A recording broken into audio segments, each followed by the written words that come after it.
Hello, my name is Antoine. I am 30 years old. I live in a small town. Nothing special. Just an ordinary place where most people know each other, but not too well. I have been working in the same company for 8 years. It's one of those jobs that just loses the bills. Nothing exciting, but it's stable. My boss, Mr. Wood, is the kind of guy you'd better not mess with. He has this hard, relentless manner, and he can't stand farniente. Honestly, I was used to him bossing everyone around, and I didn't think anything of it. But one day, just another day at the office, everything took a turn I hadn't planned. Mr. Dubois called me into his office in his usual strict tone. When I walked in, he barely looked up from his desk. His glasses were on the tip of his nose, and he was leafing through some papers, probably something important. Without looking at me, he said, "Antoine, I have a favor to ask of you." I paused for a moment, unsure of what was coming next. "Of course, Mr. Dubois, what do you need?" He looked up for a moment. His face was as serious as usual. "My wife, Claire, needs a ride home. She was in the office and I have meetings all day. I can't go get her. You're the closest one, so you take care of it." I wasn't exactly thrilled, but it was the kind of thing you don't discuss. When the boss says to do something, we do it. "No problem, Mr. Dubois," I replied. "I'll take care of it." "Fine," he said and went back to his papers. "Don't waste time." Now, about Claire. I had seen him a few times at the office, but we didn't really know each other.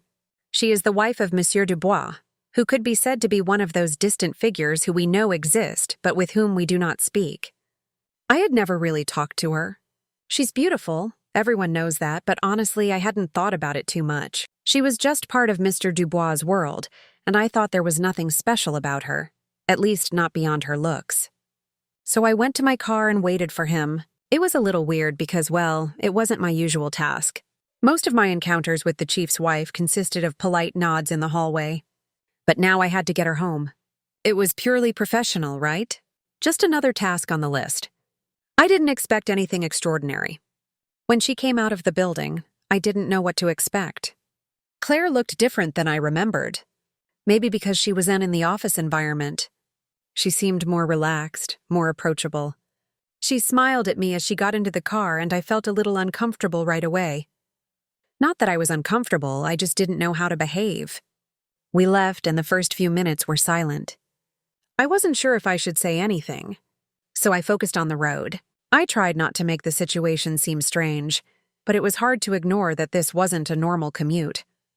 It was Madame Dubois sitting next to me, someone I barely knew but had seen in passing for years.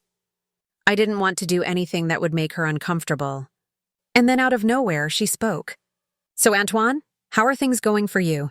she asked, her voice warm and friendly. I didn't expect that. I didn't even know what to say. "Oh yeah, everything's fine. As usual, you know," I answered a little awkwardly. She smiled again. "You've been working with my husband for a long time, haven't you?" "Yes, years now," I said a little more relaxed. "It's been a while." She nodded thoughtfully and then surprised me. She really started talking about her life. Not the way most people talk about their work or family, but in a way that felt real, like she was letting me into her world for a moment. She said how hard it was for her to keep up with everything, especially with Mr. Woodsman, who is always so busy. "People think my life is perfect, but it really isn't," she said softly, looking out the window. "I've spent so much time alone waiting for him to notice me, but I can't even remember the last time I felt truly happy." She sighed, almost as if she were talking to herself. I didn't know how to react. It was like I was seeing a side of her that no one else knew. I never would have expected Claire of all people to be so open about her problems. But it was clear she was more than just the perfect wife of a successful businessman. I didn't know what to say, so I just listened. And in that moment, I realized that this simple ride home, this small favor, was going to lead to something I could never have predicted. But at that moment, I had no idea what was about to happen. That's how it all started. I didn't know how to react. The more she talked, the more I realized that Claire was completely different from what I'd imagined. And maybe that's why what happened next was so shocking. We were driving down the road. The silence between us had vanished, and I felt more and more comfortable with her talking. She wasn't the stuffy, distant person I'd imagined. She was a real person with her own struggles, her own story. But just as I was getting used to the conversation, she said something that made me shiver. "Antoine," she began, her voice softer now, as if she was testing the waters. "You don't miss the simpler days sometimes. You know, when you were younger, when life wasn't so complicated." I looked at her quickly, unsure of what she meant. "I guess so," I said carefully. "I mean, things were different before." She smiled knowingly. I'm not much older than you know," she said, raising an eyebrow. "I'm married, I know that, but sometimes I think how much I miss doing normal things. Hanging out with friends, going to the movies, walking in the park, just doing things for fun, just living." And then it hit me. She wasn't talking about what I was thinking. It wasn't blather. She was serious. "Why not?" she continued. Her eyes twinkled mischievously. "Next week, when Mr. Wood is away on business, maybe you and I could do something together. Something simple like teenagers, going to the movies, walking in the park, having a picnic, just enjoying a day like normal people." I nearly choked on my own breath. The words caught me off guard. "Wait, what?" I asked, looking at her confused. "Do you want to spend some time with me?" She laughed softly, like it's the most natural thing in the world. "Yes, why not? I know you're busy with work, but I think it could be nice. We could see a movie, have coffee afterward, go for a walk, sit in a park, anything. I think it would be nice to spend a day with someone who isn't so uptight in their life." My heart beat faster. It was so unexpected. I never thought she would suggest something like this. Not in a million years.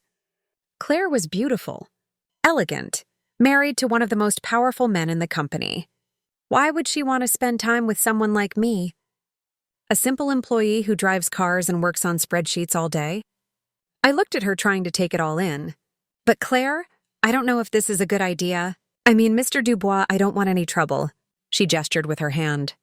Her face softened. "Oh, don't worry about him. He won't even know. I'm asking you, not him. Just two people who need a break from their routine. No one needs to know." I felt the tension in my chest. I wanted to say no. I wanted to refuse to stay professional and not jeopardize my job, my reputation, my future. But there was something about her, the way she looked at me, about her sincerity, that made refusal difficult. It was wrong. I knew it. I understood the risks.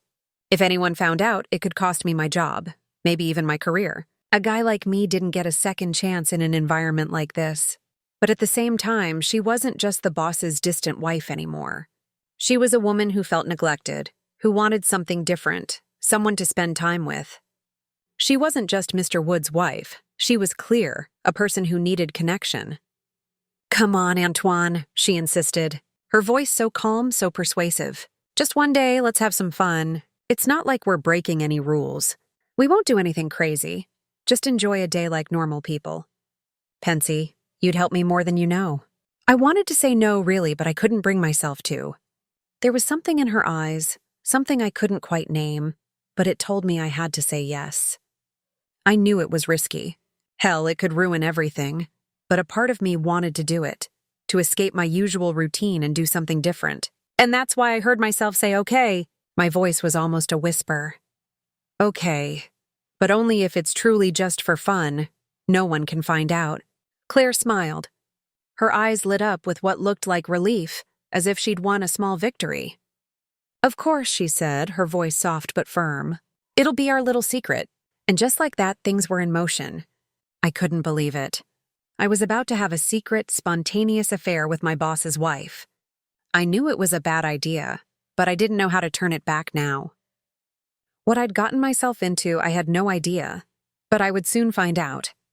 Nearly 2 weeks had passed since the car ride with Claire. I was convinced it was all a prank, maybe a test or a game she was playing. I hadn't heard from her since our conversation, and nothing seemed to have changed at work. It was as if nothing had happened. So I went back to my usual routine and pretended it was just a strange, awkward moment that didn't matter.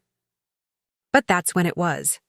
Mr. Dubois left on a business trip just like Claire had mentioned. And then the message arrived. It was lunchtime as I was finishing up a report. A notification popped up, and when I saw who it was from, my heart skipped a beat. So whether my proposal was accepted or not was clear. I froze for a moment, unsure of what to do. My heart started racing again as if I were back in the car, listening to her talk about our plan to spend a day together. I wasn't sure if she was serious or if this was a test to see if I'd go along with it. For a minute, I just stared at the screen. My thumb hovered over the keyboard. I wanted to ignore it, but then I realized it would be worse if I did. Maybe she just wanted to be friendly, or maybe she was hoping I'd say yes. I still didn't know what to think. So I replied, "I guess it's time to find out." I sent the message without much thought, but as soon as I hit send, I regretted it. I was nervous, unsure of what I was getting myself into. But before I could change my mind, my phone buzzed again. Another clear message, then another and another. She was relentless, sending me details, asking if I'd thought it through, reminding me of the time, and even suggesting we go to her favorite spot in a park. After what seemed like hours, my phone rang. I looked at it for a moment, but before I realized it was her calling, I hesitated and bit my lip. Against my better judgment, I picked it up. "Hey, Antoine." Her voice came out warm and mocking. "I thought you'd be a little braver. What do you say? Are you up for it, or are you too scared?" I tried to stay calm, but I could feel my heart racing. "Clear, I don't know," I said. I didn't think you were serious, and now it seems so real." "I'm not sure I should do this," she laughed softly. "I thought you were braver than this." "Come on, Antoine, it'll be fun. It's just one day, we're not breaking any rules, are we? So let's do it. Everything's already planned, and I was waiting for you to say yes." I couldn't believe what I was hearing. "Okay," I said finally, sighing. "Let's do it, but just for one day. Nothing crazy, just a normal day." Her voice immediately cleared, and I could almost hear her smiling through the phone. "Great. I'll pick you up in an hour." I didn't know why I said yes, but part of me wanted to. I felt like I was throwing myself into something I couldn't get out, but part of me felt a strange excitement. Maybe it was the thrill of doing something different, something forbidden. Or maybe it was just the way she made it seem so normal, so innocent. An hour later, I was waiting outside for her when her car pulled up. I didn't know what to expect. She looked as stunning as usual, dressed casually so she looked less like a chef's wife and more like a normal person. She smiled at me as I sat in the passenger seat. We wasted no time. First, we went to the movies exactly as she'd planned. We saw a movie we weren't really interested in, but that wasn't the point. Afterward, we laughed, talked about the silliest scenes, and pretended to be critics. Then she suggested a walk in the park. As we walked along the paths, she looked so carefree. There was a lightness to her step I hadn't seen before. And then, completely unexpectedly, she took my hand. At first I was frozen, unsure of what to do. My mind was racing. My heart was pounding in my chest, but I didn't pull my hand away. Instead, I walked beside her, wondering if I was dreaming or if this was really happening. Was she really holding my hand? This was really happening. We walked for a while, and before I knew it, we were on our way to a spot in the park that overlooked the city. It was a quiet, secluded corner where we could see everything. The lights flickered in the distance as the sun set. We sat down on a bench, and she turned to me. Her eyes glittered in the fading light. She began to speak her soft voice. "It's funny, isn't it? How we think we have everything under control, and then we realize we're just lost. Everyone thinks I have everything, but sometimes I wonder if I even know what it's like to be truly happy anymore." I didn't know how to react. I just sat there and listened as she told me about her life, her marriage, and how isolated she felt despite everything she had. I could see she was opening up in a way she didn't with anyone else. And for a moment, I didn't feel like just another employee. I felt like someone she trusted. I didn't know what today meant, but one thing was clear. My life had changed. I didn't know how it was going to end or what was going to happen next, but I couldn't deny that I was captivated. It was like I was a teenager again, carefree, excited, and a little scared. But one thing was certain, nothing would ever be the same again. We sat for a while. The city lights stretched out below us. The sky was now completely black. The air was fresh and the park was quiet. Apart from the occasional rustle of leaves and a light breeze, the atmosphere was peaceful, almost magical. As we both stared into the distance, the weight of the moment seemed to settle around us. Claire, in her usual quiet way, was the first to speak. "I've been thinking a lot today," she began, her voice soft, almost melancholy. "I don't even remember the last time I did something this simple. You know, like when I was young, when everything was so easy, I just hung out with my friends, doing stupid things without worrying about the consequences. But now I feel like life is constantly asking me something." She stopped, her gaze lowered to the ground, lost in thought. "I've always had everything I wanted, but sometimes I miss feeling free. The feeling that nothing can go wrong." I didn't know how to respond. Those words hit me harder than I expected. I'd always assumed that people with money, especially someone like her, married to the richest man in town, didn't have those kinds of worries. It seemed like everything had to be perfect, but I couldn't deny what I was hearing, the way she spoke. It was clear that having it all didn't mean having everything she needed. I cleared her throat before speaking.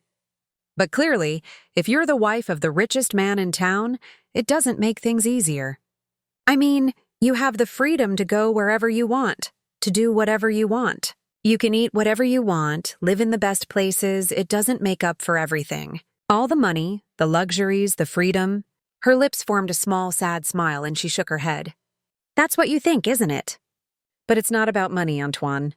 It's about feeling something real. No money in the world can replace that." I couldn't believe what I was hearing. In my world, money was supposed to solve everything. But those words made me realize how different our lives were, and yet how similar we might be in our need for something more than just material wealth. Before I could say anything, she looked at me with a tenderness that caught me off guard. "Thank you," she said softly. "Thank you for doing this, for coming with me. It means more than you know." Then, to my utter shock, she leaned in close. Her hand slid gently over my cheek, and before I could comprehend it, she kissed me. It wasn't anything intense, nothing that crossed any lines, just a soft, fleeting kiss, almost like a moment of gratitude. For a second, I didn't know what to do. My heart was pounding, and any usual thoughts I would have had at that moment seemed to disappear. I didn't pull away. Instead, I found myself reacting. It was a strange sensation, something that felt both right and wrong. But in that moment, I couldn't stop. She pulled away. Her eyes searched mine as if searching for a sign of regret. But all I could do was look at her while I was still taking it all in. I wasn't sure what came next, and part of me didn't want to think about it too much. "Well," she said, breaking the silence. "It was unexpected, but I'm glad it happened. I really needed this today, Antoine." I nodded, still a little speechless. "Me too," I said, my voice a little shaky. I couldn't remember the last time I'd felt like this, so confused and so excited at the same time. But one thing was clear.